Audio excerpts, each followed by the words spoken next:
Hello everyone, I hope you all are doing well and learning from my videos. तो आज की class में हम बात करेंगे जो हमारे कोर सेक्टर हैं। ठीक है, इंडिया के जो 8 कोर सेक्टर हैं वो हमारे कौन कौन से हैं और उनका जो कंट्रीब्यूशन है कैसे वो ऊपर नीचे होता रहता है, हर मंथली ये हमारा चेंज होता रहता है। तो आपको यूजीसी के लिए आपको पता होना चाहिए कौन कौन सा कोर सेक्टर है। तो हमारा एक तो हमारा कोल है, ठीक है, जो 10.33% है। सेकंड हमारा क्रूड ऑयल हो जाता है जो कि कच्चा तेल हमारा आता है। नेचुरल गैस है 6.88%। रिफाइनरी है 28%।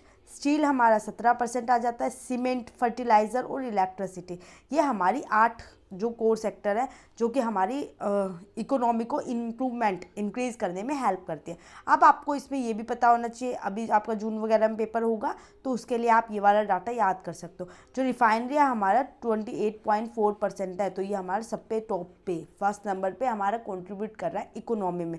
सेकंड नंबर पे हमारी इलेक्ट्रिसिटी 19.85 और थर्ड नंबर पे हमारी स्टील आ जाती है। तो ये हमारा कंट्रीब्यूट कर रहा है इतना ही उसके हिसाब से। ठीक है, अब इसके लिए ठीक है, ये जो आपकी वेटेज मैं बता रही हूँ, ये इतना इतना कंट्रीब्यूट कर रहे हैं, तो इसकी जो है ना रिपोर्ट बार बार आती है, मंथली आती है, मंथली बेसिस पे चेंज हो जाते हैं। तो ये रिपोर्ट कौन देता है? हमारा जो IIP है, इंडेक्स ऑफ इंडस्ट्रियल प्रोडक्ट, इसको मंथली बेसिस पे रिपोर्ट देता है। लाइक अभी हमारी आई है ये मार्च के, अगले महीने हमारी अप्रैल के आएगी, फिर नेक्स्ट मंथ हमारी आएगी मई के। तो ये मंथली बेसिस पे चेंज होते हैं, तो आपको इसके बारे में देखते रहना चाहिए। ठीक है, ये अगर हमारी मंथली बेसिस पे आते हैं तो ये हमारी कैसे आ रही है?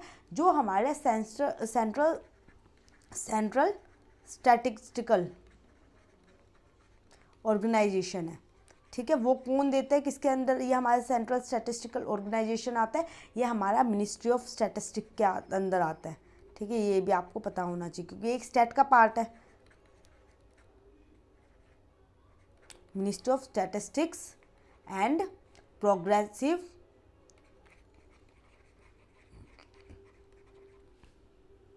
प्रोग्रेसिव इम्प्लीमेंटेशन, ये हमारा क्या करता है? ये हमारा मेज़र करता है। अब ये किस चीज़ को मेज़र करता है? कितना हमने ग्रोथ रेट हमारा इंक्रीज़ हुआ है पिछले महीने के कंपैरिजन में।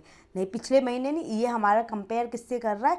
2011 और जो 12 में हमारा जो था उसके हिसाब से ये कंपेयर करके अपनी रिपोर्ट देता है। ठीक है, ये हमारा एक बेस बना रखा है हमने, जिसके बेस पे ये देता है। अभी तक इसको चेंज नहीं किया गया। अब ये हमारी इसकी इम्पोर्टेंस क्या है? ठीक है, कोर सेक्टर को हम क्यों पढ़ रहे हैं, इसकी हमारी इम्पोर्टेंस क्या है, इसके बारे में आपको पता होना चाहिए। तो कोर सेक्टर की अगर मैं बात करती हूँ तो ये हमारी इम्पोर्टेंट है क्योंकि गवर्नमेंट इसके डाटा को यूज़ करता है। गवर्नमेंट डाटा को यूज़ करता है। ठीक है, गवर्नमेंट डाटा को कैसे यूज़ कर रहा है? गवर्नमेंट अगर कोई भी स्कीम लेके आ रही है, ठीक है, कोई भी नीति बना रही है, कोई भी पॉलिसी बना रही है, या कोई बैंक कोई स्कीम लेके आ रहा है, फाइनेंशियल चेंजेस हमें कर रहे हैं, रिजर्व बैंक ऑफ इंडिया, तो ये यहाँ पे इसको यूज़ करते हैं। और इसी से हमारा जो GDP, जो हमारे ग्रोस डोमेस्टिक प्रोडक्ट होता है, उसको भी मेज़र कर पाते हैं, वो भी हमारा इसके थ्रू डिपेंड होता है। तो इसकी जो वेटेज है वो ऑलवेज चेंज होती है विद टाइम, टाइम के साथ ये चीज़ें चेंज होती रहती हैं। तो हर महीने ये आते हैं, तो इसी के बेस पे कोई भी नीति, कोई भी चेंज लेके आया जाता है। तो this is all about the जो हमारा होता है ना कोल सेक्टर, वो है। आई होप आपको समझ आ गया होगा। Thank you so much.